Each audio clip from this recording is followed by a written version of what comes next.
L'histoire, telle qu'elle a été rapportée, est fausse. Le président et le ministre des Affaires étrangères ont passé en revue un grand nombre de menaces communes pour les deux pays, y compris pour leur aviation civile.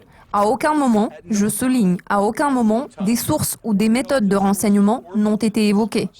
Selon le Washington Post, le président Donald Trump a révélé des informations hautement classifiées concernant Daesh à la Russie lors de sa réunion avec le ministre russe des Affaires étrangères et l'ambassadeur de la Russie aux États-Unis.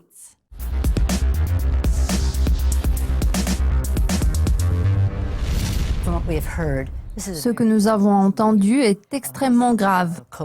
Il s'agit notamment des informations hautement classifiées qui ont été dévoilées à notre adversaire. Les représentants de la Maison-Blanche ont nié qu'une telle conversation ait jamais eu lieu entre le président Trump, Sergei Lavrov et Sergei Kislyak. En revanche, les responsables américains ont confirmé certaines données publiées par le Washington Post. Cela implique que Donald Trump ait communiqué des informations confidentielles concernant une opération imminente de l'État islamique liée à l'utilisation des ordinateurs portables dans les avions. Le président américain aurait fourni aux Russes le nom de la ville contrôlée par Daesh, d'où la menace serait orchestrée. Ces renseignements pourraient mettre en danger une source informée sur l'État islamique qui n'avait pas donné à Washington l'autorisation de les partager avec la Russie. Selon le Washington Post, ces informations circulaient de façon restreinte au sein du gouvernement américain.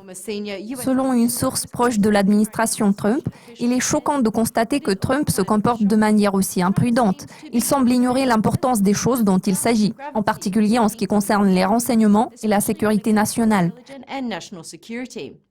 Son problème avec la Russie ne fait qu'assombrir la situation.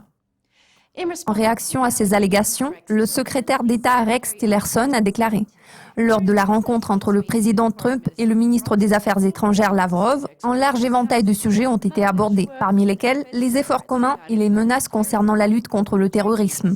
Pendant ces échanges, la nature des menaces spécifiques a été discutée, mais ils n'ont pas discuté de sources, de méthodes ou d'opérations militaires. » Cette controverse survient moins d'une semaine après le renvoi du patron du FBI, James Comey, par Donald Trump, cet événement ayant semé la confusion à Washington. En réponse à des rapports concernant les échanges de Trump avec les Russes, le Comité national démocrate a déclaré dans un communiqué « La Russie n'a plus besoin de nous espionner pour obtenir des informations. Elle n'a qu'à s'adresser au président Trump. Il dévoile des informations hautement classifiées en mettant en danger notre sécurité nationale et en nuisant à nos relations avec nos alliés. Si Trump n'était pas président, ces dangereuses indiscrétions avec la Russie pourraient déboucher sur son arrestation. » Si ces allégations sont confirmées, quelle en sera l'incidence sur la sécurité nationale des États-Unis?